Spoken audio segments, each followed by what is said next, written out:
Bien, amados hermanos, ya tenemos aquí en pantalla a nuestro hermano Jonathan desde México. Él es el hermano de nuestro hermano Isaac.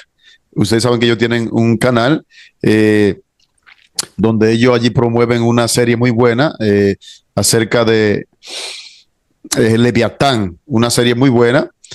Caballeros de Elías, así se llama su canal. Ustedes pueden ir por allí y visitarlo. Bueno, ya Jonathan, buenos días Jonathan, ¿cómo te sientes? Hola, hola, buenos días. Muy bien, muchas gracias. Sí, ya teníamos ratito que no nos topábamos por acá, diferentes actividades, pero es un gusto vernos otra vez. Bien, pues como le había anunciado, hoy tenemos un tema impresionante. Queremos comenzar con estos jóvenes de México, una serie sobre la justificación por la fe.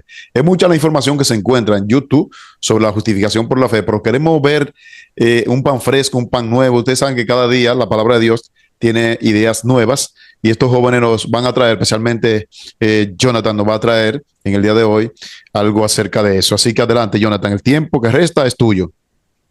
Muchas gracias. Bueno, pues nada nuevo diríamos por ahí, sino que, como dice el padre de familia, saca su tesoro cosas nuevas y cosas viejas, y las cosas nuevas glorifican lo viejo, entonces pues es más de lo mismo, vamos a decirlo así. Pero bueno, podríamos plantear que es nuevo en el entendimiento, pero siempre ha estado ahí. Entonces, pues eso es lo interesante.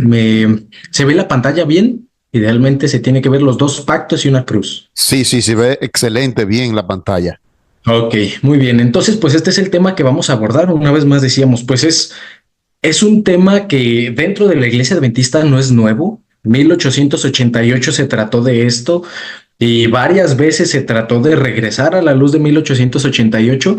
La cosa aquí es que nunca se terminó de aceptar la luz dada en 1888. Entonces, por eso puede ser que esto que se presente parezca nuevo, pero es algo que siempre estuvo en la Biblia, es algo que siempre ha estado ahí. Entonces, pues bueno, vamos a ir avanzando con eso. Pero antes de dar inicio con el tema, vamos a orar para que sea Dios el que dirija.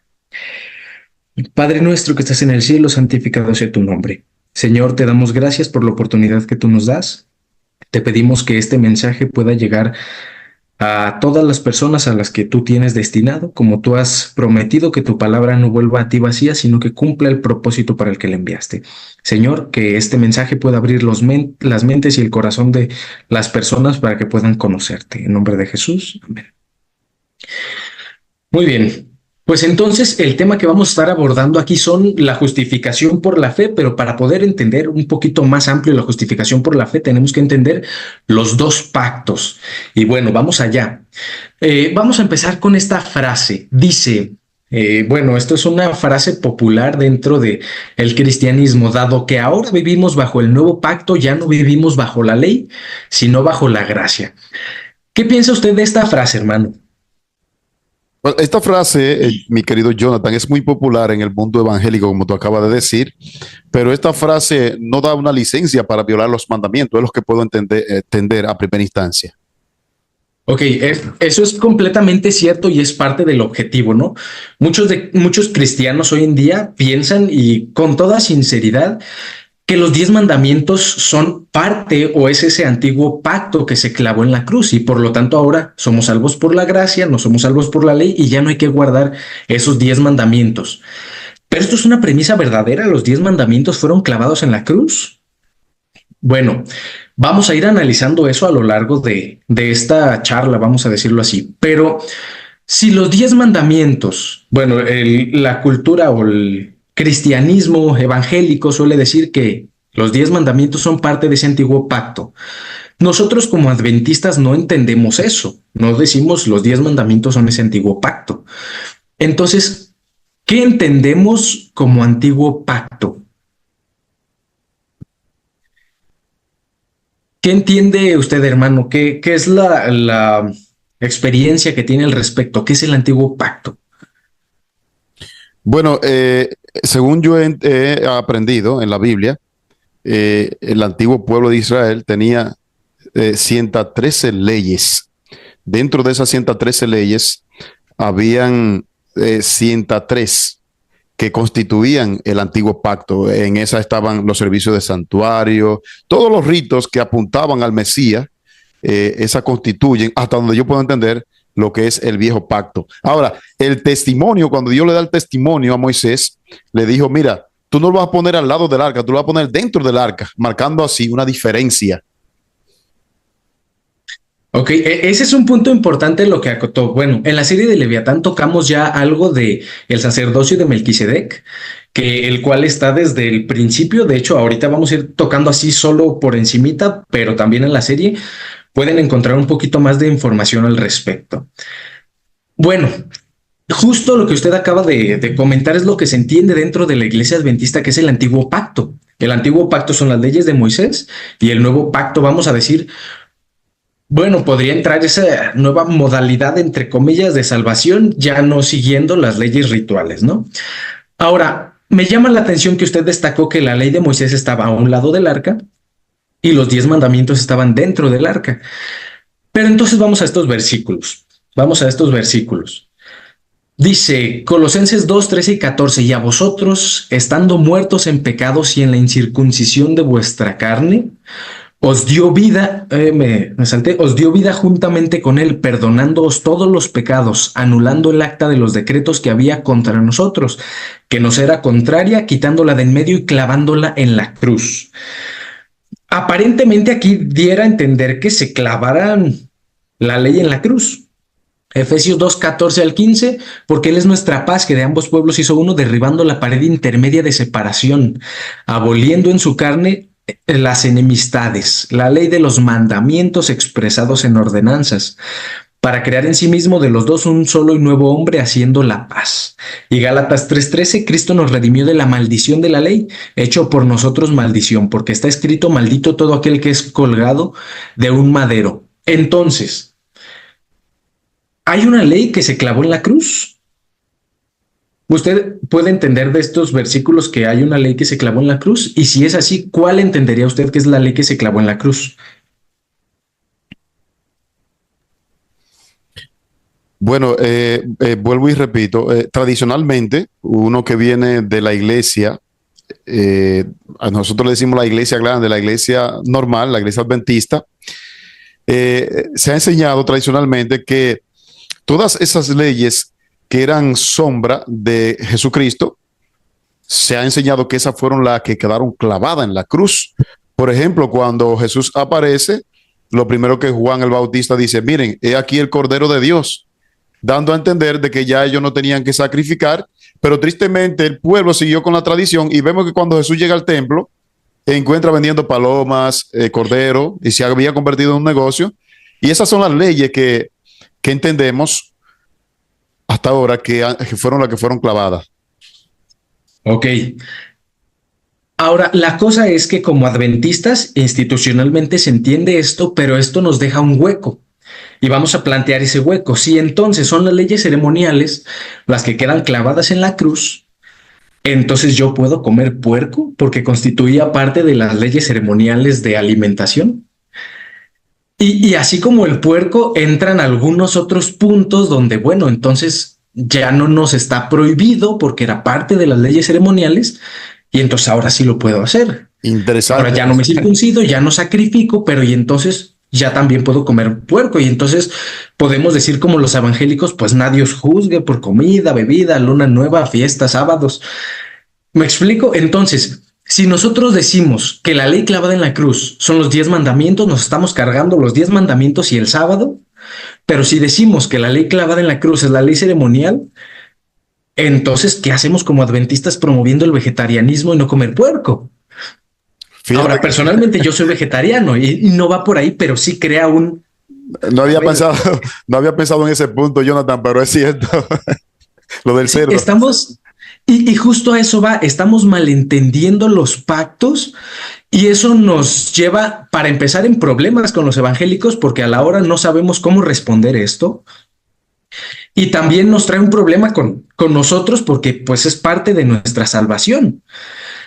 Veamos este pasaje de Ellen White dice: la condición para alcanzar la vida eterna es ahora exactamente la misma que siempre, tal cual era en el paraíso antes de la caída de nuestros primeros padres. La perfecta obediencia a la ley de Dios, la perfecta justicia. Y dice que si esto no fuera, la felicidad de todo el universo peligraría. Entonces, si queremos llegar al cielo, la condición es la perfecta obediencia a la ley de Dios. No hay otra. ¿Qué tenemos que hacer, entre comillas, para salvarnos? Bueno, perfecta obediencia a la ley de Dios. Entonces aquí está dando a entender Ellen White que la ley sigue vigente. Pero entonces vamos a avanzar, vamos a analizar los dos pactos. Para ello definimos un pacto. Un pacto es un acuerdo o convenio solemne entre dos o más partes, ¿no? Ambas tienen compromisos o se establecen condiciones específicas. Aquí nos dice, ¿no? La definición: una vez que se han puesto de acuerdo los términos, se firma el contrato y se valida legalmente por ambos. Y bueno, en ambos hay penalización por si no se cumple el acuerdo, ¿no? Eso es un asunto mutuo. Entonces, así es como funcionan los pactos humanos. La cuestión es que humanamente nosotros entendemos los pactos así con Dios. La realidad es que nosotros no estamos en condiciones para hacer pactos de este tipo con Dios. ¿Por qué? Porque es un acuerdo mutuo, donde ambas partes, nos dice, establecen sus condiciones. Pero nosotros, ¿qué condiciones le podemos poner a Dios? O sea, nos dice la Biblia: la intención de la carne es enemistad contra Dios. Entonces no hay nada que nosotros pudiéramos poner sobre la mesa a Dios a decirle: mira, esta es mi parte del convenio, del trato. Tú haces esto, Dios, y entonces yo hago esto. No estamos en una posición para nosotros establecer un pacto de este estilo. La cosa es que cuando Dios establece su pacto, nosotros malentendemos el pacto a cómo funcionan nuestros pactos. Y vamos a analizar eso. Nos dice Hebreos. Bueno, Hebreos 8 plantea todo el contexto del antiguo pacto. Nos dice que vienen nuevos días o días donde va a establecer un nuevo pacto con la casa de Judá. No como el que hizo, dice, con sus padres el día que los tomé de la mano para sacarlos de la tierra de Egipto. Porque ellos no permanecieron en mi pacto y yo me desentendí de ellos, dice el Señor. Por lo cual, este es el pacto que haré con la casa de Israel después de sus días, dice el Señor. Pondré mis leyes en su mente y en su corazón los escribiré, y seré a ellos por Dios y me serán a mí por pueblo. Ninguno enseñará a su prójimo ni ninguno a su hermano diciendo: conoce al Señor, porque todos me conocerán, desde el menor hasta el mayor de ellos, porque seré propicio a sus injusticias y nunca más me acordaré de sus pecados y de sus iniquidades. Al decir nuevo pacto, ha dado por viejo al primero, y lo que se da por viejo se envejece y está próximo a desaparecer. Entonces, aquí es como el versículo por excelencia donde nos plantea: el Señor va a establecer un nuevo pacto. ¿Y cuál es ese nuevo pacto? Y para entender el nuevo pacto hay que entender el viejo pacto. ¿Cuál es el viejo pacto? Porque van ligados. Entonces decíamos, bueno, la Iglesia Adventista entiende que el viejo pacto es la ley ceremonial, y el mundo evangélico entiende que es toda la ley, incluidos los 10 mandamientos. Entonces, rapidísimo vamos a ver, el antiguo pacto son los 10 mandamientos. Nos dice Hebreos 8 que el antiguo pacto estaba establecido sobre promesas pobres, porque el nuevo tenía mejores promesas. Simplemente Efesios 6 del 1 al 3, Pablo habla del quinto mandamiento de honra a tu padre y dice: es el primer mandamiento con promesa para que estés bien y tu vida sea larga sobre la tierra, ¿no? Y nos dice que el mandamiento es santo, justo y bueno. Entonces, los 10 mandamientos no tienen promesas pobres, además que Dios no hace nada imperfecto, ¿no? Y ese es parte del segundo. Nos dice que el antiguo pacto era imperfecto, pero Salmos 19:7 nos dice que la ley del Señor es perfecta. Y Romanos 7:12 dice: por lo cual la ley es santa y el mandamiento santo, justo y bueno. Y el tercer punto es que el antiguo pacto iba a ser abolido, que es lo que nos decía acá, ¿no? Estaba próximo a envejecer. Romanos 3:31 nos dice: por lo cual, déjenme lo pongo aquí, Romanos 3:31 nos dice: luego por la fe, ¿invalidamos la ley? De ninguna manera, sino que confirmamos la ley. Entonces, los 10 mandamientos no han sido abolidos. Nos dice que la ley del Señor es el fundamento de su trono, ¿no? La ley es eterna, como el Señor es eterno. Entonces, no puede ser que los 10 mandamientos hayan sido abolidos. Pero entonces, bueno, ¿qué hay de la ley ceremonial? Y este es el punto donde también solemos como adventistas malentender la ley ceremonial. Porque entendemos por ley ceremonial los sacrificios, la circuncisión, las carnes limpias e impuras, la ley moral. Usted como lo planteaba, ¿no? La ley que Moisés tenía y que se puso al lado del arca. Pero si analizamos...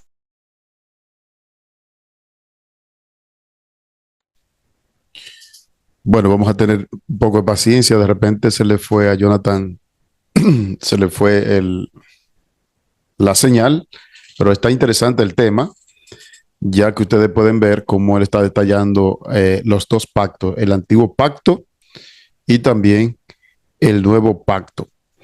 Vamos a esperar. En la pregunta que él me hizo, yo decía, si continuamos, la señal por un momento Ok, tuvo, sí. no pasa nada. Continuamos entonces. Decíamos, es como hablar de purgatorio o de juicio investigador o de Trinidad. ¿Por qué? Porque no son conceptos que están escritos en la Biblia, así también ley ceremonial no está escrito en la Biblia.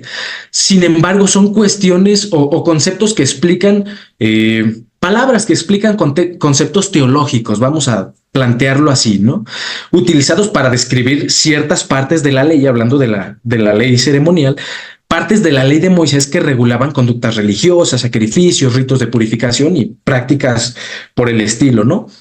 Así, de la misma manera, bueno, purgatorio fue un término que acuñó la Iglesia Católica para explicar algo que ni siquiera está en la Biblia, o el juicio investigador que explica ese pase de lista, ¿no? De todas las obras que se realizan y que eso se encuentra en la Biblia, pero no el término, ¿sí? Entonces, eso nos tiene que quedar bien en claro. Ley ceremonial no existe en la Biblia, el término.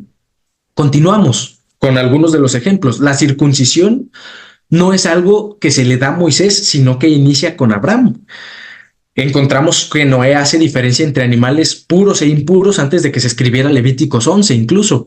Y un dato interesante al respecto es si leemos Génesis, cuando los ángeles visitan a Lot, se registra que Lot les lava los pies y les ofrece pan sin levadura, siendo que en teoría todavía no se celebraba la Pascua. ¿Por qué? Porque el pueblo de Dios todavía no salía de Egipto. Entonces, la ley ceremonial no es algo que empieza con Moisés en el monte Sinaí. Esto nos lo va a dejar más claro. Génesis 1:14 nos dice, hablando de las lumbreras, ¿no? Dijo luego Dios, haya lumbreras en la expansión de los cielos para que separen el día de la noche y sirvan por señales para las estaciones, para días y años. En hebreo, la palabra utilizada para estaciones es Moadim, que se traduce como fiestas sagradas o tiempos señalados por Dios. Entonces, ¿qué era lo que estaba Dios diciendo? El sol y la luna, las lumbreras, sirven para señal para las fiestas sagradas, las fiestas solemnes. De hecho, esta misma palabra, Moadim, es la que se usa en Levítico 32, 23:2, donde dice, habla a los hijos de Israel y diles, las Moadim o las fiestas de Jehová, incluso podríamos traducirlo, las estaciones de Jehová, las cuales proclamaréis como santas convocaciones honestas. Y tenemos ahí la lista de todas ellas, ¿no? Tenemos Pesaj, que es la Pascua, tenemos Hag Hamatzot, que es los panes sin levadura, Bikurim, que eran las primicias, Shavuot, que era la fiesta de las semanas, Sukkot, que eran los tabernáculos, Yom Teruah, que eran las trompetas, y Yom Kippur, que era la expiación. Pero esto en Génesis lo está metiendo como estaciones. Ahora, la cosa aquí es, pues estas fiestas en teoría no estaban en el Edén, o al menos no se registra que Adán celebrara la Pascua o algo por el estilo. Dentro de estas mismas fiestas sagradas y tiempos señalados por Dios, ¿cuál sí estaba así textual que te dice la Biblia en el Edén? El sábado. Y el sábado ha sido un continuo que ha estado durante toda la historia. Entonces, malentendemos la ley ceremonial al decir que es una cuestión de únicamente Moisés, porque si rastreamos la Biblia, ha estado constante los sacrificios. Abraham sacrificó, Jacob sacrificó, Caín, justo por eso fue el problema, ¿no? Porque él llevó frutas y no el cordero como se tenía que llevar con Abel, ¿no? Una pregunta, Entonces, sí, sí. una pregunta, Jonathan. Ahorita cuando hacíamos el planteamiento, cuando me hacías la pregunta sobre mi percepción del antiguo pacto, cuando expresé lo que tradicionalmente nos han enseñado en la iglesia, eh, eh, Entonces, yo encuentro aquí un gran dilema en el desarrollo del tema, y el dilema que encuentro es que si entonces, si, la antiguo, si las leyes que quedaron clavadas en la cruz cuando Cristo viene y muere son las antiguas leyes, si de no ser así, entonces las fiestas que estamos viendo aquí, los ensayos santos, entonces también estarían vigentes. Encuentro yo ese dilema. Ok, y vamos para allá, justamente. Igual, me gusta que esto suceda porque son debates realistas, son cuestiones que no solo las vemos aquí, no solo las debatimos aquí con nosotros, sino que afuera también surgen, y esto ha causado mucha división en la iglesia. Incluso hay gente que dentro de la iglesia adventista se sale, se va con los judíos por decir, no, pues es que las fiestas sí se tienen que guardar, etcétera, etcétera. Entonces vamos allá, justamente Pablo dice, nadie os juzgue por lunas nuevas y sábados, o por fiestas y días de reposo. Noten que dice días de reposo hablando de sábados, no de sábado. Cuando dice días de reposo o sábados, es los sábados ceremoniales, que eran de estos mismos. Digo, ya sería cuestión para analizar en profundidad, comparar con citas, pero ahorita lo manejamos así, ¿no? Y Cuando dice entonces, sábados, y entonces, ¿por qué la iglesia usa Ezequiel 20:20, donde también dice sábados? ok, bueno, me gustaría hacer la referencia. Nos dice Ezequiel 20:20, ¿no? Les di también mis sábados para que fuesen por señal, ¿no? El sábado nos queda claro que sigue vigente. Ahora, en el contexto de Pablo, ¿cómo decirlo? Incluso ahorita surge de pronto el debate, bueno, ¿tenemos que guardar las fiestas o no tenemos que guardar las fiestas? Y yo diría más o menos. Y vamos a matizarlo. ¿Por qué? Porque, ¿cuál es la ley de Moisés? Y usted lo mencionaba, la ley de Moisés era, o la que llamamos ley de Moisés, era la que estaba a un costado del arca del pacto, y la ley de Dios es la que decíamos que estaba dentro del arca del pacto. Ahora, ¿quién le dio la ley de Moisés a Moisés? Evidentemente no es una ley que Moisés se sacara así de esto es lo que vamos a hacer y esto es lo que vamos a hacer. La ley que Moisés da es una ley que Dios le dio a Moisés. De hecho, es interesante que si analizamos este contexto en el Nuevo Testamento, Pablo no hace diferencia entre ley de Moisés y ley de Dios. Pablo solo nos dice, estábamos bajo la maldición de la ley, por ejemplo, o la ley vino a ser nuestro ayo, o por la fe invalidamos la ley. De ninguna manera, en ningún momento Pablo hace una diferencia entre esta es la ley de Moisés y esta es la ley de Dios. Entonces, los sábados que se dieron por señal en Ezequiel 20:20 incluyen, sí, el sábado continuo, el sábado semanal, e incluyen el sábado ceremonial, porque los judíos eran los únicos que guardaban esas fiestas. Esos eran su señal, porque de hecho es interesante el contexto de analizar la señal, porque ¿cuál es el sello de Dios? El sello de Dios es el sábado. Oh, me veo tentado a esto. Bueno, voy a hacer un paréntesis inmenso, pero este paréntesis es buenísimo. Ezequiel 9 plantea la destrucción de Jerusalén.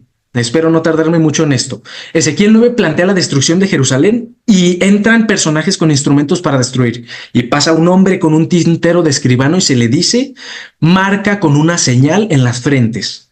Ese marca con una señal hasta suena pleonasmo, porque pues si ya marcas, pues es una señal, o si pones una señal, pues ya estás marcando.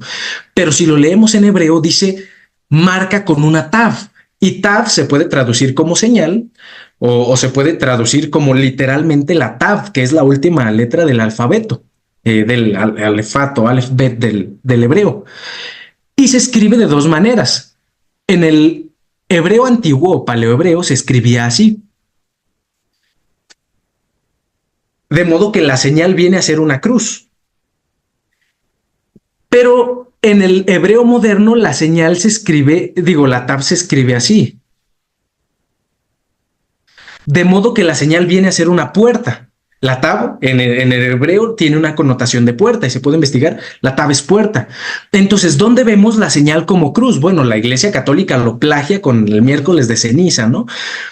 Pero el punto es escribir la cruz en la frente de las personas, ¿no? Es esa justificación por la fe. Y de hecho, justo en Ezequiel se habla esto en el sentido pagano con la endecha Tamuz. Ahora, ¿dónde se ve la puerta como señal? En la Pascua, donde ellos pintaban de rojo el dintel de sus puertas y eso era la señal. Entonces, la señal incluía, en este contexto, por ejemplo, esa Pascua, pero incluye el sábado. Sí, me explico, el sello de Dios es el sábado, pero es la taf. Es como en el amplio sentido de la palabra. Entonces, retomábamos un poquito. No hay tal cual ley de Moisés. La ley de Dios y la ley de Moisés es la misma porque Moisés no dio una ley por sí mismo. La ley que dio es la ley de Dios. Ahora, sí hay una diferencia, como usted lo planteó, en las que están afuera y las que están adentro. ¿Por qué? Porque las que están adentro son la base de las que están afuera. Las que están afuera simplemente son una ampliación de lo que estaba dentro. Decir, por ejemplo, no tomarás el nombre del Señor tu Dios en vano. Bueno, y en las leyes que estaban afuera ya te hablaba de cuestiones como alimentación y que tú, si te consideras judío, no vas a tomar el nombre de Dios en vano, no cuidando tu cuerpo. O te dice, no matarás, y acá te ampliaba. ¿Qué sucede si tu buey mata a alguien? ¿Qué sucede si tú por accidente matas a alguien? ¿Qué sucede si tú matas a alguien no tan por accidente y puedes correr a la ciudad de refugio? O sea, o no adulterarás. ¿Y qué sucede si alguien viola a otra mujer? ¿Y qué sucede si una mujer queda sola? ¿Y qué sucede si no le dan descendencia? Todas esas leyes eran una ampliación de las leyes de acá. Entonces, por eso están afuera, porque esas leyes regían la conducta del pueblo de Israel. Entonces, ¿están vigentes o no están vigentes? Digo, porque si no están, si sí están vigentes, pues entonces podemos apedrear a la gente por ser glotones. Eso mismo se hacía allí, ¿no? Y es interesante analizar ese punto. ¿Por qué? Porque la ley ceremonial, y Jesús mismo lo explica, no he venido a abrogar la ley. ¿Cuál ley? Bueno, está hablando con judíos. Y nosotros lo utilizamos generalmente para defender la ley, los 10 mandamientos, pero es que es toda la ley. No he venido a abrogar la ley, sino a cumplirla. ¿Y él cumple la ley? Sí, él guardó toda la ley en su vida, pero él cumplió la ley. Por ejemplo, ¿por qué nos sacrificamos? Porque Cristo es ese sacrificio perfecto. ¿Por qué no celebramos la Pascua? Porque Cristo es nuestra Pascua, pero tenemos el rito de humildad y santa cena. Ahora, ¿por qué? ¿Qué podemos decir con respecto a, no sé, la fiesta de las cabañas, el día de la expiación? Digo, ya no vivimos en Israel como para que todo el pueblo toque las trompetas y todos contristen sus almas a Dios y así, pero en lo personal o por familia no hay problema en que se haga algo por el estilo. Me doy Sí, cuenta, Jonathan, me doy cuenta de que realmente qué bueno que Dios va arrojando luz cada día, porque en este estudio que tú traes me doy cuenta que no había ley de Moisés, ambas eran ley de Dios. Y, y, sí, sí, y como tú bien expresa, las leyes que hasta ahora, hasta el día de hoy, se han considerado ceremonial, realmente eran una expresión más amplia que establecían el orden de los 10 mandamientos. Y cuando vemos esto desde ese punto de vista, yo espero que lo que están viendo no piensen que uno está inventando. Cuando lo vemos desde ese punto de vista, según yo lo voy entendiendo, porque yo voy entendiendo a perfección lo que Jonathan está diciendo, vemos que incluso el plan de redención está escondido en esos, lo que yo llamo ensayos santos, en estas fiestas.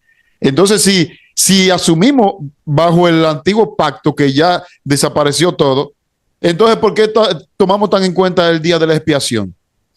Que encuentra una función también en estas fiestas, en la de Yom Kippur, precisamente. Tremendo, adelante.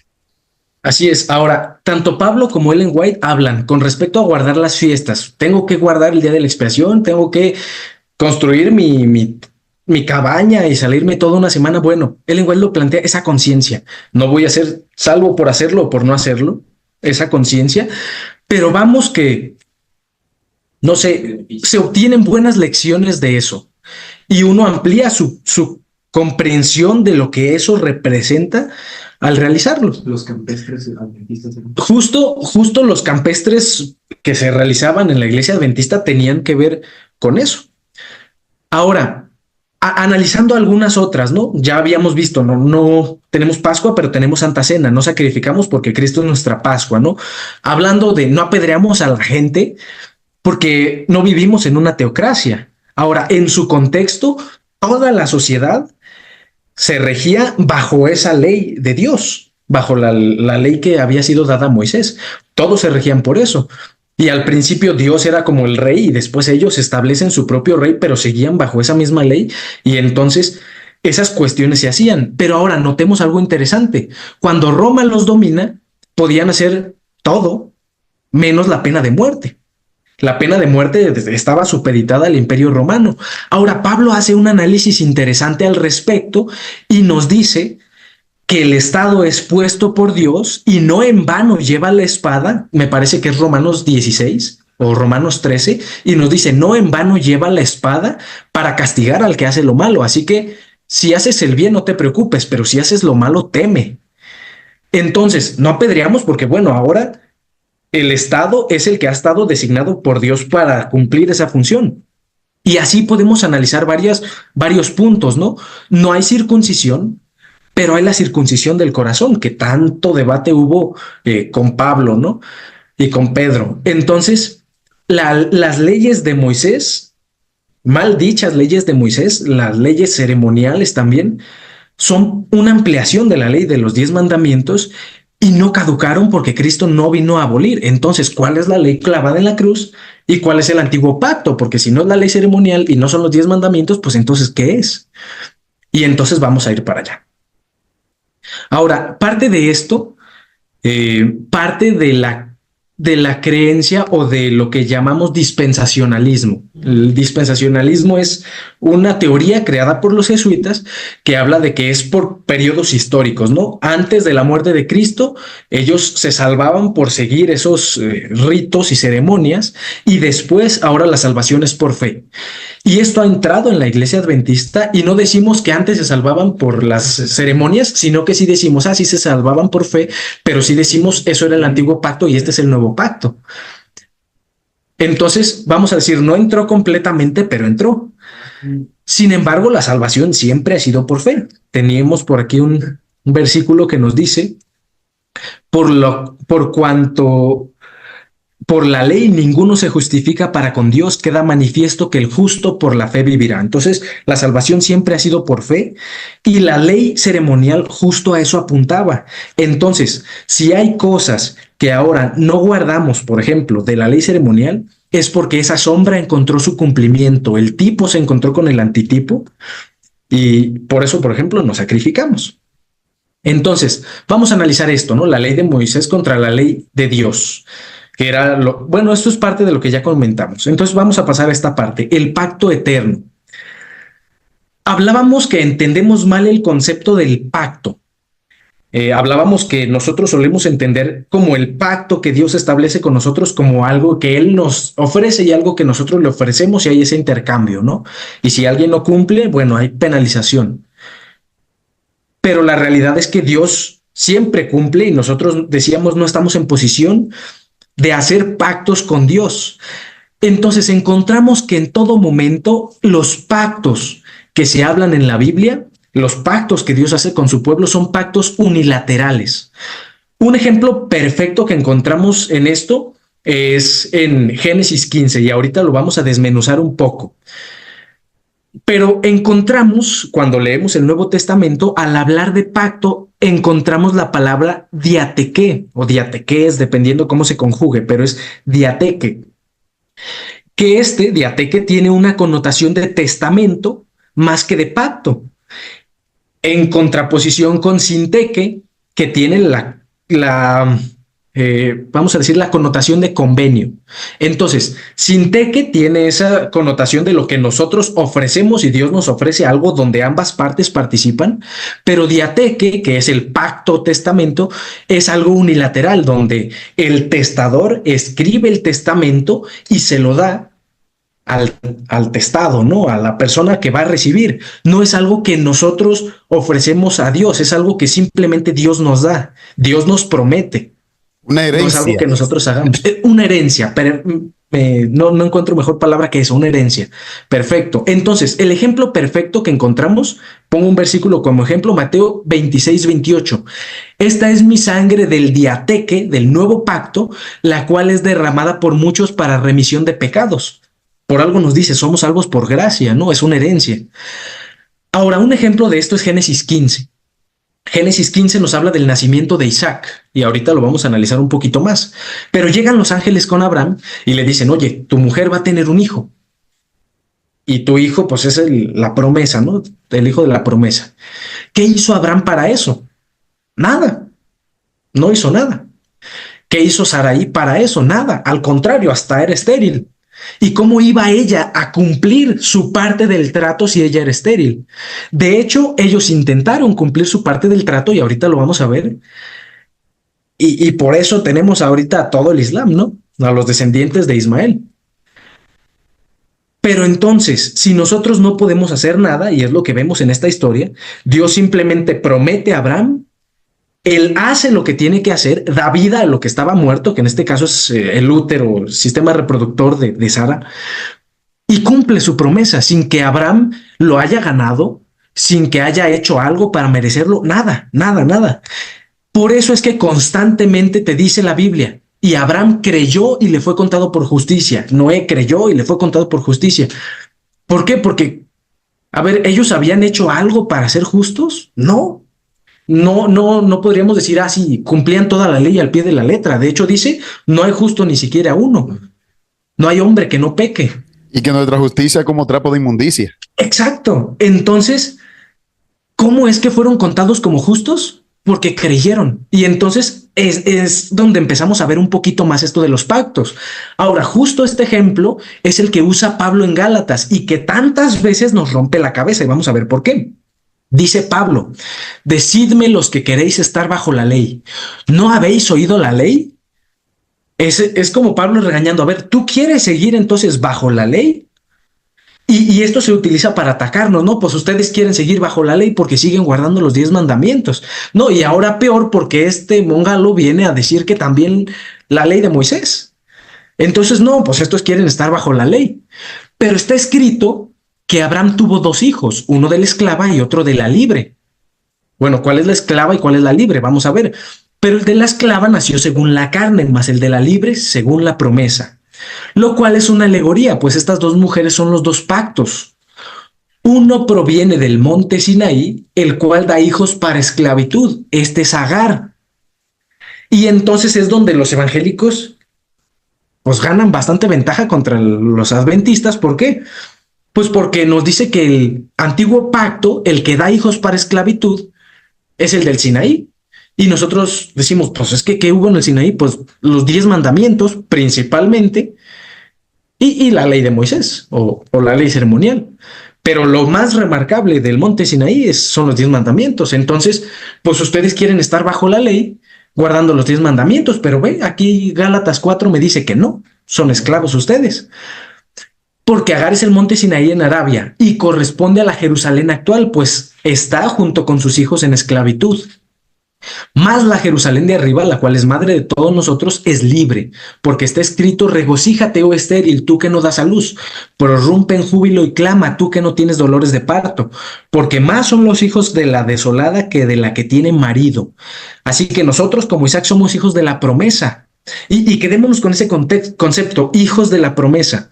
Pero como entonces el que había nacido según la carne perseguía al que había nacido según el espíritu, así también ahora.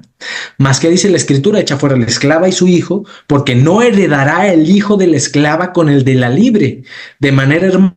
Entonces nos dice, más que dice la escritura, echa fuera la esclava y a su hijo, porque no heredará el hijo de la esclava con el hijo de la libre. De manera que, hermanos, no somos hijos de la esclava, sino de la libre. Entonces, ¿qué está hablando aquí? Está hablando de nosotros que queremos estar bajo la ley, nosotros que queremos seguir guardando los 10 mandamientos. Ahora, voy a hacer un paréntesis aquí, porque hay algo que quisiera que se entienda completamente bien, y es con respecto a las fiestas. No estoy diciendo tenemos que guardar las fiestas, sino que estoy diciendo O tampoco estoy diciendo todo lo que dice la ley de Moisés tenemos que hacerlo, ¿no? Por ahí habla de no cortarse las puntas de las barbas y cosas por el estilo, ¿no? Sino que hay que tener equilibrio en esto y entender que hay cosas que eran sombra y que llegaron a su cumplimiento, ¿sí? Las fiestas, particularmente, no sé, por ejemplo, la Pascua, hablábamos de la Pascua que tiene su cumplimiento en la muerte de Cristo, o el día de la expiación, que justo representa ese juicio investigador, son sombras. ¿De qué? Por ejemplo, el día de la expiación, bueno, nosotros proféticamente en teoría estamos viviendo el día de la expiación y nos vamos a acercar aún más a ese final del juicio investigador. Entonces, son sombras de más que un momento específico del año, una constante en la vida del cristiano. ¿Por qué? Porque así como el día de la expiación apuntaba a ese juicio investigador, bueno, hay todo un capítulo del conflicto de los siglos que nos habla de eso, ¿no? El juicio investigador, cómo nuestra vida tiene que estar constantemente pendiente a todo lo que hacemos, está apuntando en los libros del cielo.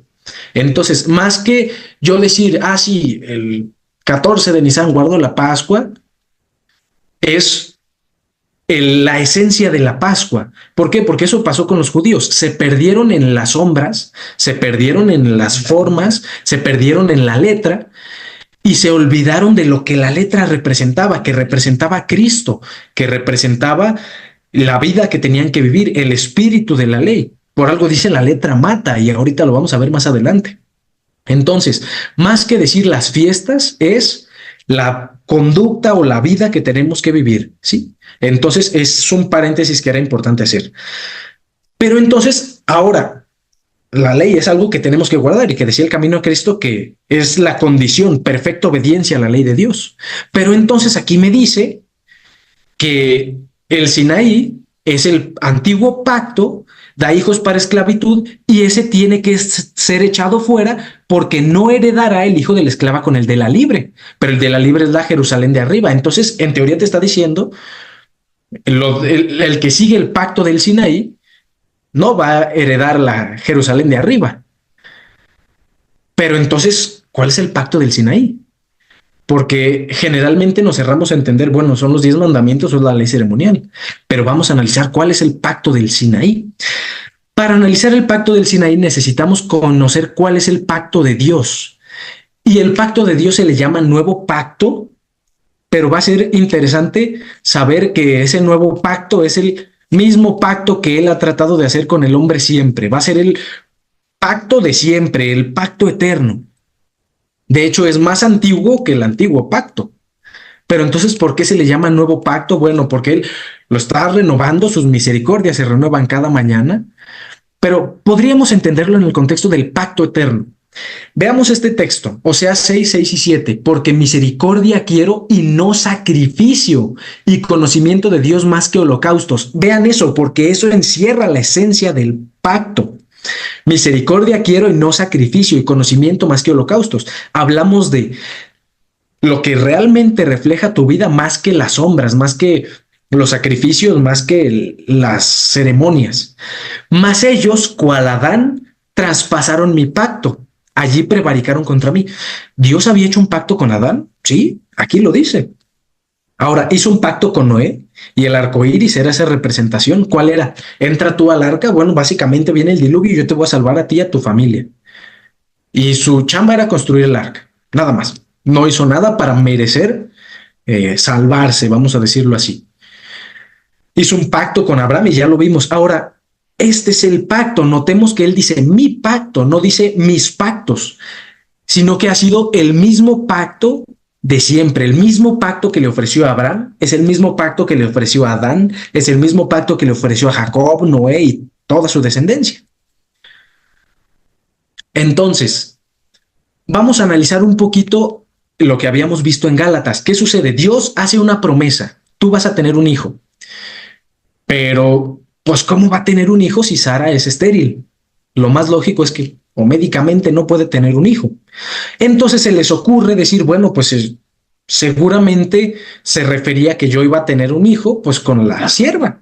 Y entonces Abraham toma la sierva y tiene su hijo. ¿Qué está haciendo Abraham? Está tratando de cumplir la promesa de Dios. Pero es que Dios no le dijo, sí, yo te voy a dar un hijo, tú nada más tienes que ir y buscar a tu sierva. No, él le dijo que Sara iba a tener un hijo, no por medio de la sierva, hijo de Sara.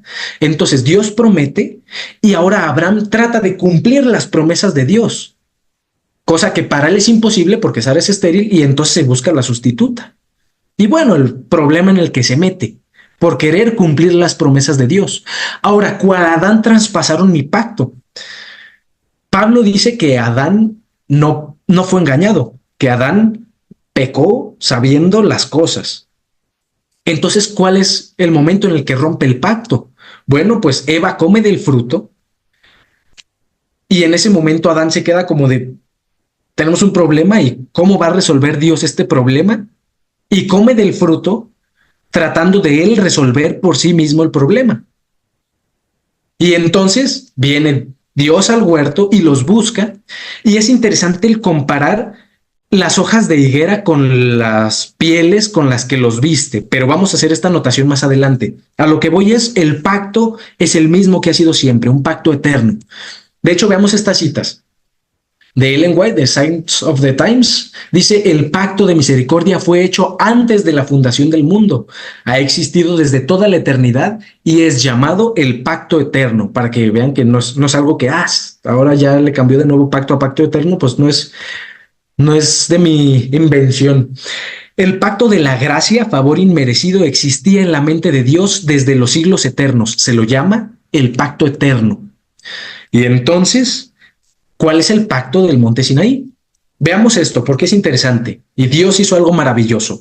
Porque Dios sujetó a todos en desobediencia para tener misericordia de todos. Oh, profundidad de las riquezas de la sabiduría y de la ciencia de Dios. Cuán insondables son tus juicios e inescrutables tus caminos. Está interesante el versículo porque pareciera que nos dice que Dios hizo que desobedeciéramos, los sujetó a desobediencia, los mantuvo desobedeciendo para tener misericordia de ellos. Entonces, pues, ¿cuál es el punto? ¿Dios está haciendo que nosotros desobedezcamos? Vamos a analizar esto para que podamos entender ese versículo. ¿Cuál es el antiguo pacto? Para eso, bueno, Gálatas nos dice el antiguo pacto es el del monte Sinaí. Entonces vamos al monte Sinaí. Dice, y Moisés subió a Dios y Jehová lo llamó desde el monte diciendo, así dirás a la casa de Jacob y anunciarás a los hijos de Israel, si diereis oído a mi voz y guardareis mi pacto, vosotros seréis mi especial tesoro sobre todos los pueblos. Ahora, Dios está aquí haciendo una promesa. Tú vas a ser mi especial tesoro. ¿Cuál es la condición? Que diereis oído a mi voz y guardareis mi pacto. Ahora, la cosa es que nosotros cuando vemos guardar, lo vemos justo como va a salir más adelante. Guardar es obedecer perfectamente, pero no. En hebreo la palabra que utiliza para guardar es samar, que significa apreciar, cuidar, inclinarse para oír atentamente. Entonces lo que Dios está diciendo es, escúchame, escucha mi voz, ama mi pacto, aprécialo. Como Salomón, no, cuánto amo tu ley, todo el día es mi meditación. Y digo, andaban, tanto él como David andaban en un desastre. No es como que, sí, perfectamente siempre lo obedecieron, pero amaban la ley. ¿Sí me explico? Entonces, dice, si tú guardareis, amaras, aprecies, cuides mi pacto, tú vas a ser mi especial tesoro sobre todos los pueblos, porque mía es toda la tierra. Y vosotros me seréis un reino de sacerdotes y gente santa. Estas son las palabras que dirás a los hijos de Israel. Ahora, hay un punto interesante a abarcar aquí. Una de las promesas es, tú amas mi pacto y yo te voy a convertir en un reino de sacerdotes y gente santa. Para ser gente santa, ¿qué se tiene que hacer? Vamos a decir, guardar la ley. Él nos santifica, Él nos aparta, nos hace especiales y entramos en ese proceso de santificación que es ir transformando el carácter. Pero eso es lo que Dios nos está prometiendo. Él me está diciendo, tú amas mi pacto y yo te voy a hacer gente santa. No te está diciendo, ok, obedéceme todo para que te hagas gente santa y entonces vas a ser especial para mí. Ese es el problema con los pactos. Dice, establecí, Éxodo 6, 4 al 9, establecí mi pacto con ellos para darles la tierra de Canaán. Heme acordado de mi pacto. Nos dice, yo Jehová los sacaré, los redimiré, os tomaré. Me salto las partes, pero estoy enfatizando que Él está haciendo todo por pueblo y seré vuestro Dios y os meteré en la tierra y os daré por heredad. Todas las promesas Él las está haciendo. De esta manera habló a los hijos de Israel, mas no escuchaban a Moisés.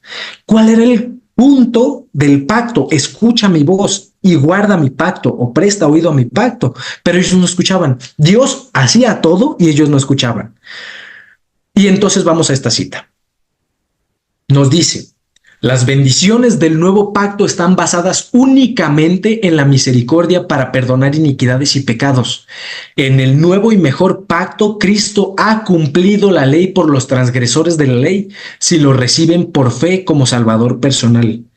En el mejor pacto somos limpiados del pecado por la sangre de Cristo. Dice, la muerte y la resurrección de Cristo completaron su pacto. Entonces, Dios está haciendo todo. Dios es el que está poniendo las condiciones diciendo, esto voy a hacer contigo, esto, y tu chamba o tu trabajo, no sé si ese término existe en Dominicana, tu trabajo es escuchar y amar mi pacto. Me doy cuenta, Jonathan, perdona que te interrumpa, que nuestro fracaso, mientras tú vas explicando, me doy cuenta que nuestro fracaso es esa constante de querer hacer lo que Dios ya hizo. Exacto. Y no hay manera en la que podamos hacer eso. Por algo dice, ¿puede el etíope mudar su piel? ¿Puede el leopardo quitarse las manchas? Y tanto sucede ahorita, ¿no? Con esa cuestión del blanqueamiento, el blanqueamiento. No se puede. No puede el etíope quitar su piel ni el leopardo sus manchas. Y termina diciendo, ¿cómo ustedes, acostumbrados a hacer el mal o siendo malos, pretenden hacer cosas buenas? No se puede. ¿Por qué? Porque nuestras mejores obras son como trapos de inmundicia. Entonces, cuando Cristo ofrece su pacto y Él te dice, ama mi ley, que es la condición, Él te hace especial tesoro y Él te hace gente santa. Pero entonces, la condición para la salvación sigue siendo obediencia perfecta a la ley de Dios.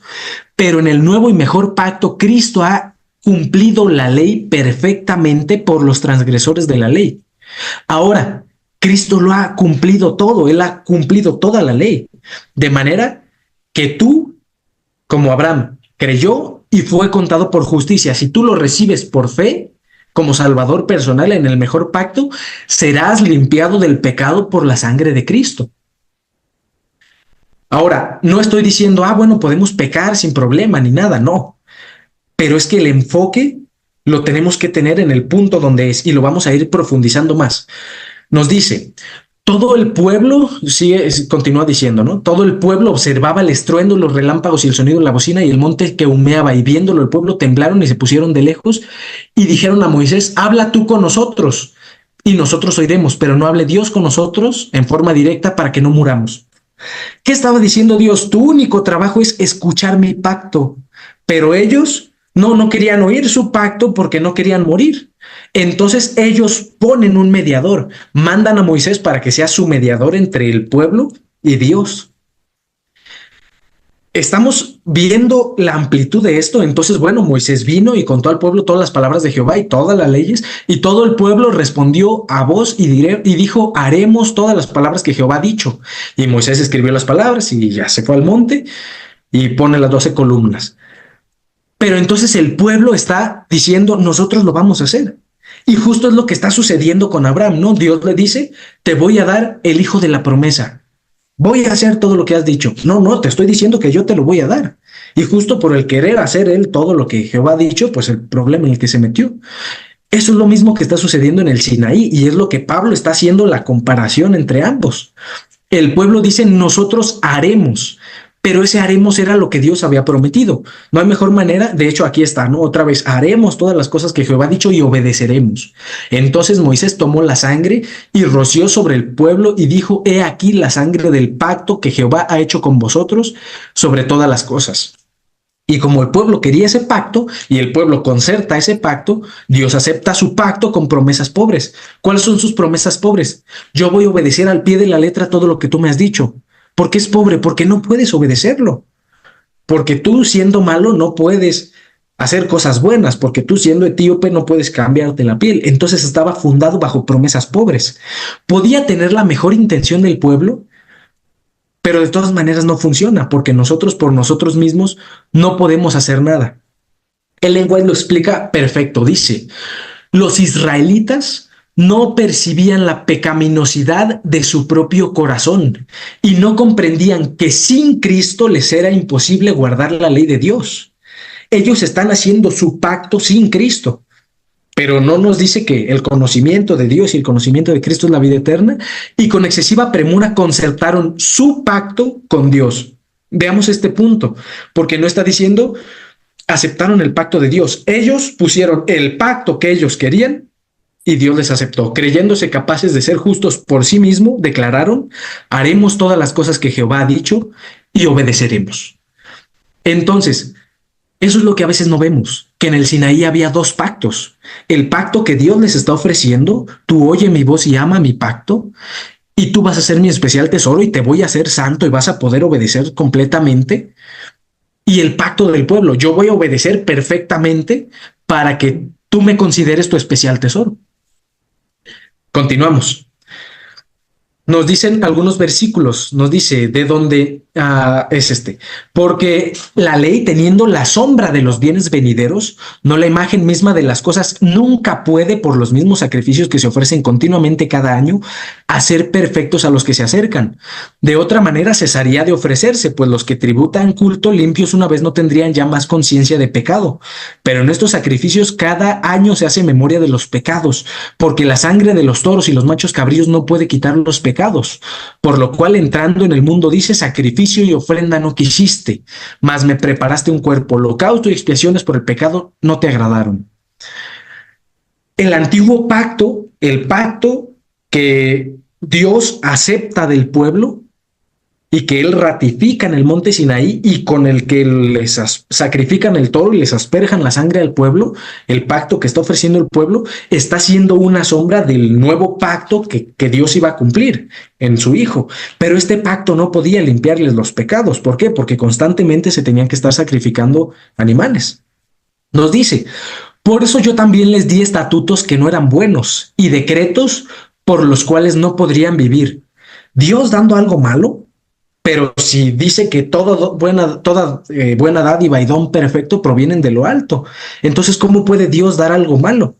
Bueno, porque no era algo que estuviera en el pacto eterno, en el plan original de Dios darlo, pero por la dureza del corazón, por duros de cerviz, dice también la Biblia, Él lo dio. Por ejemplo, nos habla Jesús, ¿no? Con respecto al divorcio o el aborrecer a la mujer, ¿no? Para dejarla, este mandamiento se los dio Moisés porque ustedes son bien cabezones por la dureza de sus corazones. Y aún ahí Jesús explica y amplía el concepto del adulterio y describe que el divorcio es únicamente permitido por razón de adulterio. Depende de la perspectiva del Antiguo Testamento. Ok, está mi hermano aquí también y acaba de hacer un comentario. Nos dice que la ley se puede entender de dos formas. ¿Quieres comentarlo? Ya vengo de atravesado. La ley de Moisés, cuando uno la lee, se puede leer de dos maneras y depende del espíritu con el que uno lo esté leyendo, con el espíritu de viejo pacto o con el espíritu del nuevo pacto, porque cuando uno va con el espíritu del nuevo pacto va a ver estos mandamientos de la ley de Moisés, dicho de esta manera, en la luz correcta. Por ejemplo, en el divorcio se dice que si se halla algo que dé de qué hablar de la mujer, alguna cosa, no recuerdo exactamente la palabra, como indecente.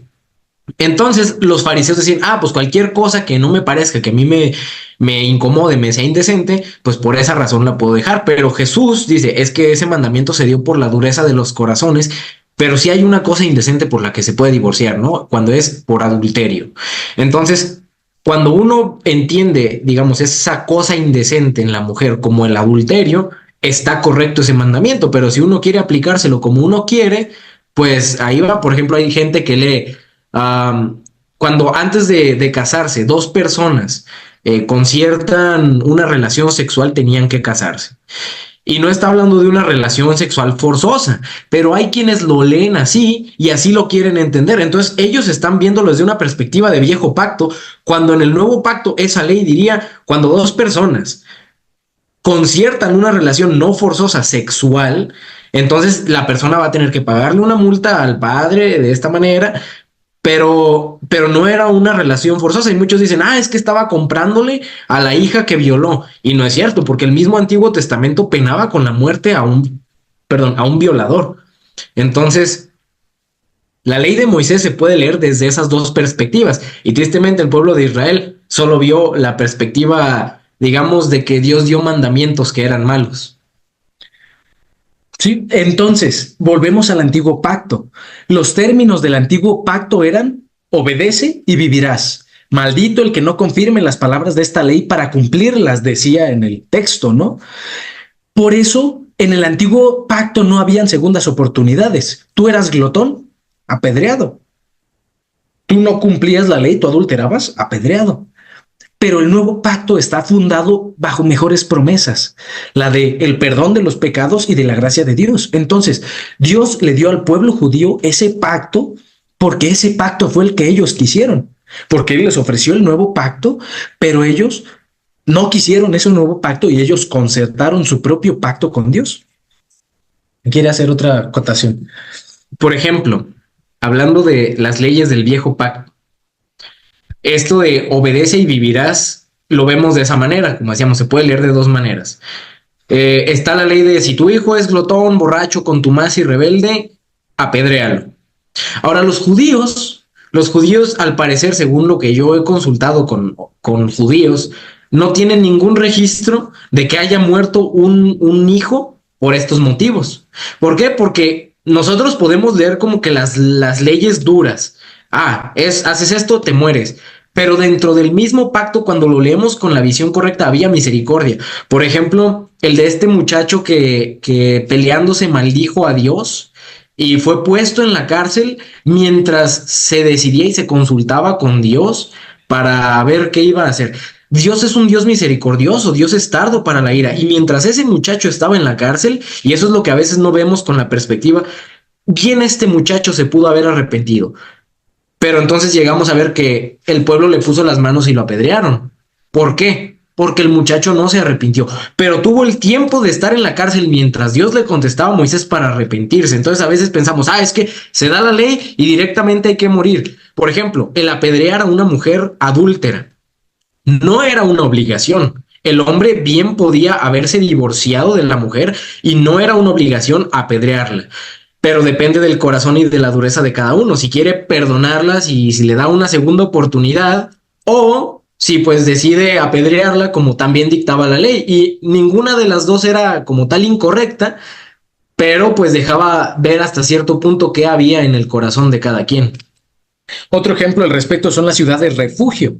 Las ciudades refugio donde si tú cometías algo, podías huir a esa ciudad y ahí, pues habían muchos refugiados también como tú y que finalmente apuntan a Cristo. Entonces, ese es el espíritu esa era la ley de Moisés en su correcta interpretación, pero dado la dureza del corazón, son mandamientos, como dice aquí, estatutos que no eran buenos y decretos por los cuales no podían vivir.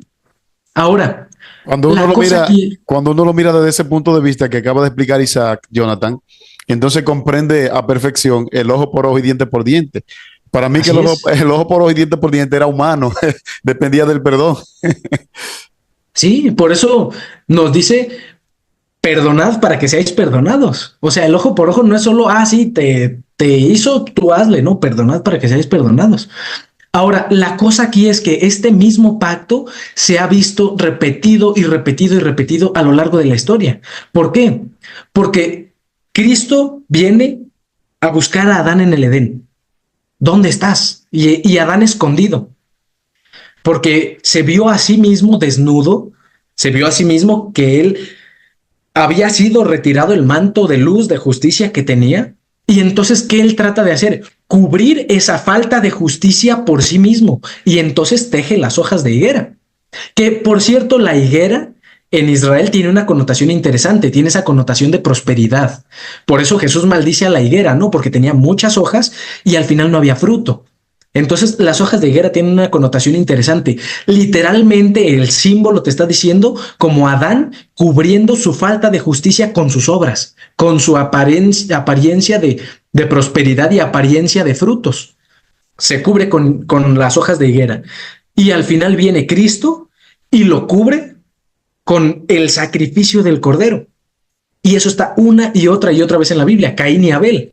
Y Abel ofrece el sacrificio correcto, pero Caín, es que estos son mis frutos, lo mejor de lo que yo hice. Ni siquiera. Bueno, dice Isaac, ni siquiera lo mejor. Bueno, dice Isaac que el lenguaje plantea que ni siquiera fue lo mejor, pero era lo que yo hice de mi trabajo. Es que yo me dedico a esto, son mis obras y te lo traigo a ti. Entonces, el problema dentro de los sacrificios están siendo una vez más los pactos. Ya vimos con Abraham, ¿no? Dios le da su pacto y Abraham, yo lo voy a cumplir por mí mismo, y lo hace. Una tras otra vez se ve en la historia. Por eso, esto salió en 1888. Nos dice Wagoner en el libro Las Buenas Nuevas, en Gálatas, versículo a versículo, dice: hoy existen estos dos pactos, no son cuestión de tiempo, sino de condición. Que nadie se jacte de su imposibilidad de estar bajo el pacto antiguo, confiando en que ya pasó el tiempo de este. ¿Por qué? Porque en la iglesia era el problema de, bueno, es que el antiguo pacto era antes de la muerte de Cristo y ahora ya estamos bajo el nuevo pacto. No, no es cuestión de tiempo. No es que, sí, ya se pasó el tiempo. No, es que tú puedes estar hoy viviendo en el antiguo pacto. Y ese es el problema constante de la iglesia adventista. ¿Por qué? Porque tendemos a exaltar tanto la ley, a decir, es que el sábado, es que esto, que nos perdemos en la ley. Pero la ley no puede de ninguna manera hacerte justo.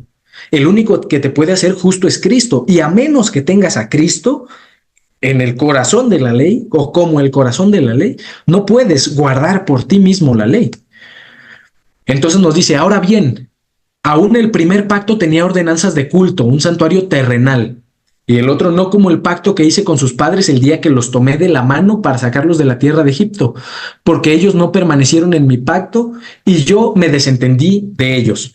Y bueno, Dios les dio muchas especificaciones que hasta cierto punto no eran necesarias en el contexto de la ley ceremonial, pero Dios tenía que ver cómo llevar su conocimiento de su nuevo pacto a estas personas que no podían entenderlo por la dureza de sus corazones.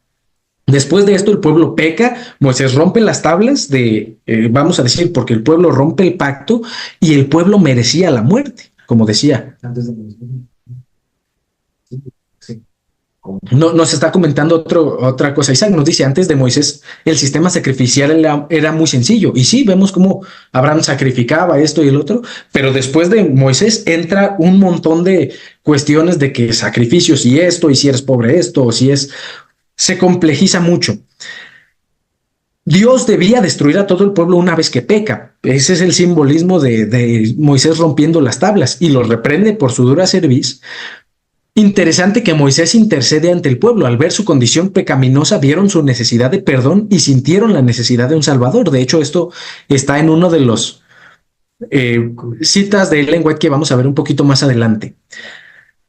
Entonces veamos esta cita, dice, y Dios contestó, he aquí, yo hago pacto delante de todo tu pueblo, haré maravillas que no han sido hechas en toda la tierra ni en nación alguna, y verá todo el pueblo en medio del cual estás tú, la obra de Jehová, porque será cosa tremenda la que yo haré contigo.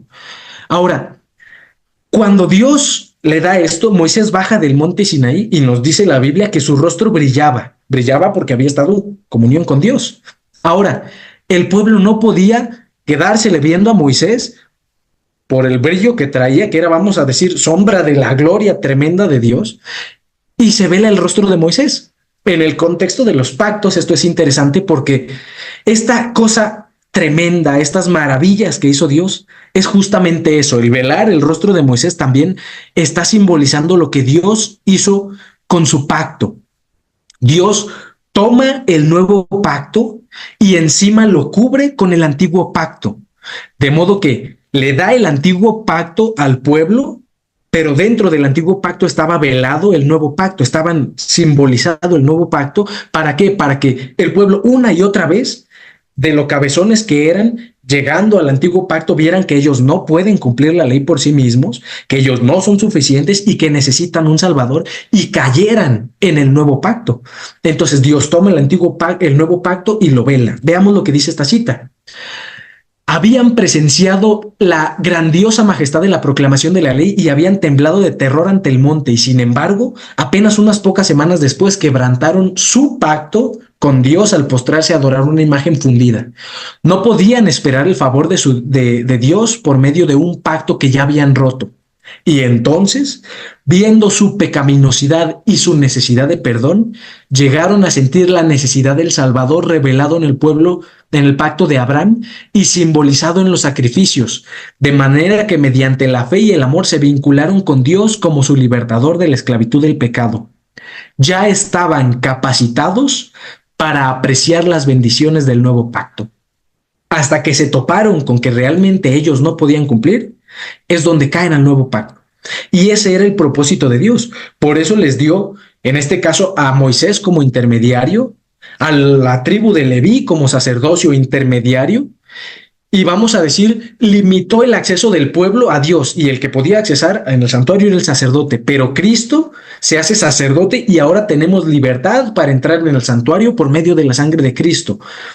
Y entonces vamos a decir, no es que, sí, ya se abolió el sacerdocio, no, se cumple y por eso ya no es válido, podríamos decir, el sacerdocio, porque ahora Cristo es el sacerdote, porque ese antiguo pacto, y ese es un punto a entender dentro de la ley ceremonial, muchas de ellas era ese antiguo pacto, ese nuevo pacto cubierto por el antiguo pacto y que finalmente se iba a cumplir.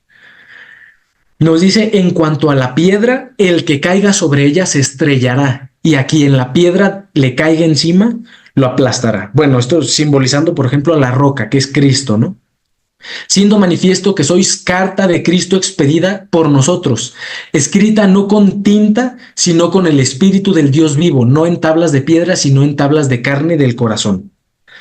Y tal confianza tenemos mediante Cristo para con Dios, que no sea que seamos competentes por nosotros mismos para pensar que algo como de nosotros mismos, sino que nuestra competencia proviene de Dios, el cual asimismo nos hizo ministros competentes de un nuevo pacto, no de la letra, sino del espíritu, porque la letra mata, mas el espíritu vivifica.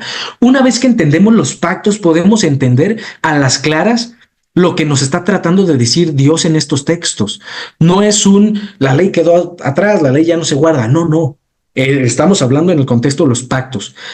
Y volvemos al que pusimos al principio, aboliendo en su carne las enemistades, la ley de los mandamientos expresados en ordenanzas, para crear en sí mismo, de los dos, un solo y nuevo hombre, haciendo la paz. Ahora, ¿y qué con la ley clavada en la cruz? ¿Cuál es la ley clavada en la cruz? Bueno, pues es esta. Es el antiguo pacto el que queda clavado en la cruz. Es el antiguo pacto el que Dios deja ahí porque es ahí donde se cumplen ambos. Ahora, no quiere decir que después ya no podemos vivir el nuevo pacto. Hoy día podemos estar viviendo, que después ya no podemos vivir en el antiguo pacto. Hoy día podemos estar viviendo el antiguo pacto, despreciando ese sacrificio que Cristo hizo por nosotros. Pero esa es la ley clavada en la cruz.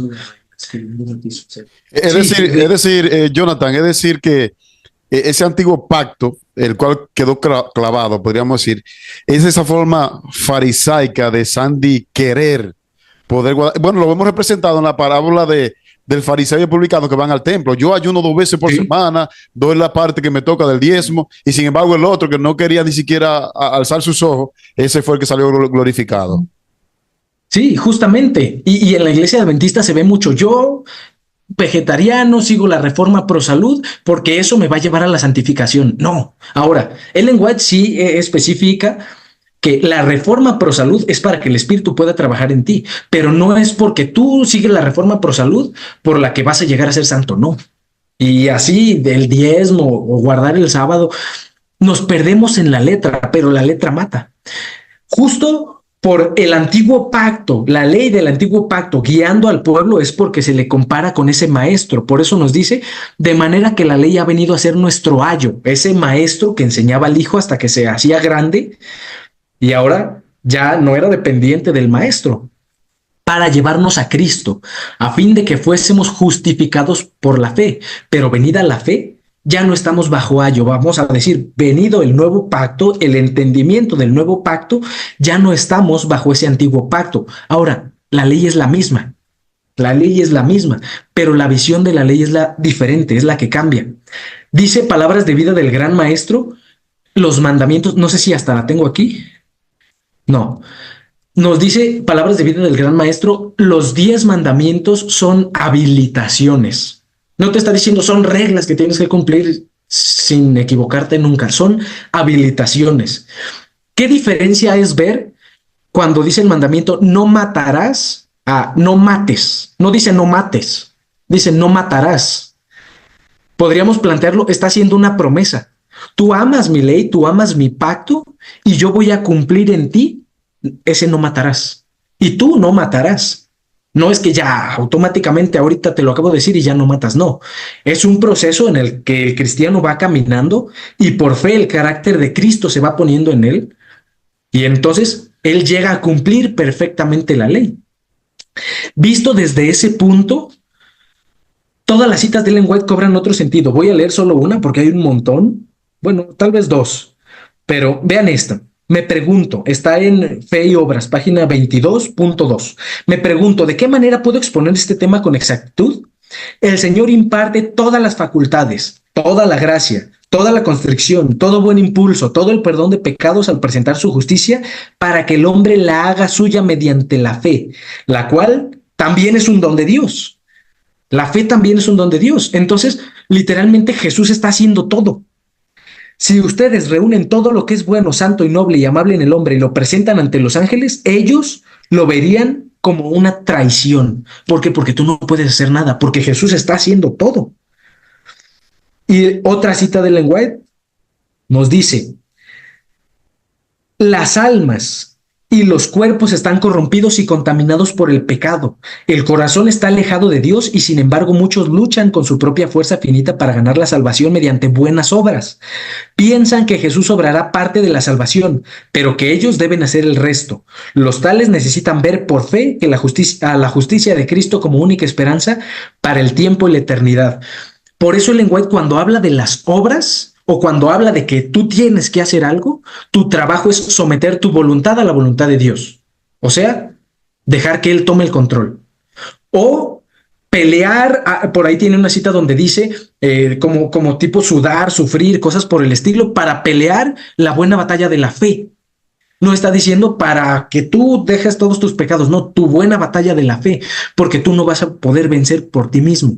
Es únicamente Cristo el que lo puede vencer. Y cerramos con estas citas. Nos dice, y 3 son los que dan testimonio dentro de la tierra: el espíritu, el agua y la sangre, y estos 3 concuerdan. Si recibimos el testimonio de los hombres, mayor es el testimonio de Dios, porque este es el testimonio con que Dios ha testificado acerca de su Hijo. Y esto, entender el antiguo pacto y el nuevo pacto, es lo que amplifica aún más el descubrimiento de Ron Wyatt. ¿Por qué? Porque con la cruz, en el momento en el que se le da el lanzazo en el costado que atraviesa su corazón y chorrea toda la sangre y cae en medio de las grietas sobre el arca del pacto, es esa transición perfecta entre el antiguo pacto y nuevo pacto. Es ese quitar el velo que estaba encima del nuevo pacto para que éste pueda brillar con toda su fuerza. Nos termina diciendo esta cita. ¿Quieres venir a leerla? Esta cita le encanta a Isaac. Esta cita siempre la pongo en inglés. Es del Conflicto de los Siglos, pero en inglés porque en español está mal traducida. Dice, él tenía... Ahí va. Listo. Entonces volvíamos a la cita, la última cita. Ok, esta cita es del Conflicto de los Siglos, pero yo la suelo poner en inglés porque en español está mal traducida. Hay un pequeño detalle que marca una gran diferencia. Dice, citando Habacuc 3:4, Dice, él tenía rayos brillantes saliendo de su costado. La palabra ahí dice side, es costado. Y ahí estaba el escondedero de su poder. Ahora, ella está citando Habacuc 3:4 de una versión King James en inglés, pero no cualquier versión King James. Está citando el margen de una Biblia antigua, porque en la Biblia King James uno puede leer algo así como, él tenía cuernos saliendo de sus manos y ahí estaba el escondedero de su poder, pero en el margen como que da la otra opción de cómo se puede traducir este versículo y es esta. Hablando de la segunda venida de Cristo, él tenía rayos brillantes saliendo de su costado y allí estaba el escondedero de su poder. ¿Dónde está el poder de Cristo? En su costado. Y ella escribe, ese costado traspasado del que una vez fluyó la corriente carmesí que reconcilió a Dios con el hombre, ahí está la gloria del Salvador. Ahí está el escondedero de su poder, poderoso para salvar. Entonces, el poder de Cristo para salvar, lo que nos reconcilió con Dios, es únicamente la sangre que brotó del costado, esto dicho por el conflicto de los siglos. Cuando nosotros lo leemos en español, dice la sangre del costado y de las manos, en español, pero esa es una traducción equivocada. En inglés solo dice el costado. Ahí está la gloria del Salvador, ahí está el escondedero de su poder, poderoso para salvar. Decía por allí en Éxodo, voy a hacer maravillas, cosa tremenda entre ustedes. ¿Qué hizo la salvación?